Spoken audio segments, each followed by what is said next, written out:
Hey everyone, welcome back to the channel. Today, I wanted to talk to you all about the one thing that will dictate whether or not you create a happy, meaningful, authentic life that makes you happy. This will be the one thing that will determine whether or not you build a happy, meaningful, authentic life that is custom made for you specifically, or you just go about the conventional path that society has laid down before us all. I'm of course talking about critical thinking, or independent thinking if that's how you want to label it. Let me tell you a personal story. When I was 18 years old, I had a couple friends from high school that I got along with so well, and they wanted to be mechanics. They were into car racing and all that kind of stuff, and me, not having a clue what I want to do, I thought that if I just followed down that same career path, I would be totally happy. Everything would be fine. So fast forward a bit, we finish high school and we go our separate ways. And we only see each other every so often now, but we catch up occasionally. And then, the year after I finish high school, I enroll in a tertiary automotive mechanic course. Because I thought, if I did that, that's what my friends were doing. I thought if I followed that, that'd be sweet.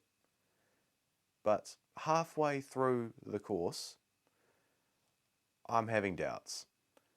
I'm not sure if this is what I really want to do with my life.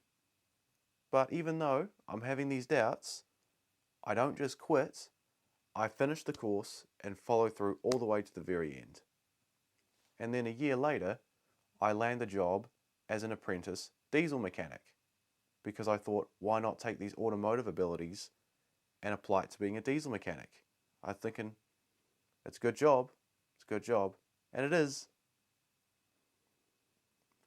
But I was never into car racing to begin with, and now I was making matters worse by choosing to work on trucks. Yes, I know what you're thinking. It gets much worse from here. So fast forward a little bit, I'm now 1 year into my apprenticeship until I decide to quit. Just full on quit the trade. Because no matter how hard I tried in that job, and I really tried, I was more of a liability than an asset to the business. It was blatantly obvious to me that I didn't know what I was doing, but it was even more obvious to the person training me, and he really didn't like that. Because I would get thrown in the deep end time and time again and not have a clue what I'm supposed to be doing. And I would go home feeling absolutely horrible most days. And that's when it hit me. I had the epiphany that I was never thinking for myself critically to begin with of what I really wanted to do with my life. Because I was just following along the path that my friends were taking, and I thought that if I went down that same path, I would be happy too. And as a consequence of not thinking for myself, I landed a job that I was terrible at and that I hated. Never mind all the money I pissed away on tools having to do the trade. That right there is the cost of not thinking independently for yourself. And it doesn't just apply to your career, but other aspects of life as well. Did you know that these are the same sorts of people who are a little bit lost in life and don't know what to do? These are the same people who end up joining abusive cults. You realize that?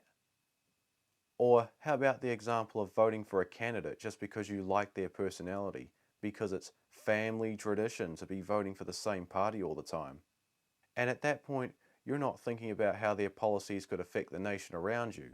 And then you wonder to yourself, why have things not got any better? In fact, why have things got even worse even?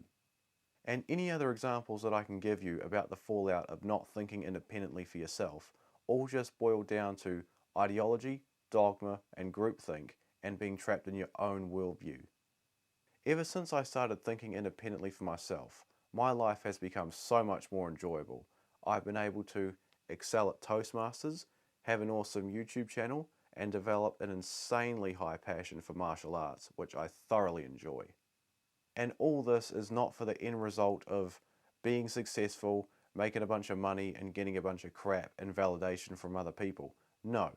All this is simply about creating a meaningful, passionate, authentic life that is tailor-made for you specifically. And also about having a high quality understanding about what's going on around you, both politically and philosophically. And from there, maybe you might be able to come up with certain ideas about how to solve some of these collective problems we have going on. So before we wrap up this video, there are a couple of YouTube channels that I wanted to recommend to you, and they will touch upon this topic in far greater depth than what I could. They are Rebel Wisdom and Actualize.org. Like I said, they will articulate this point on thinking critically way better than what I have here, but I think I've touched upon the surface fairly well here. Thank you all so much for watching. I hope you all enjoyed this and found it helpful. I'm Daniel. I'm signing off.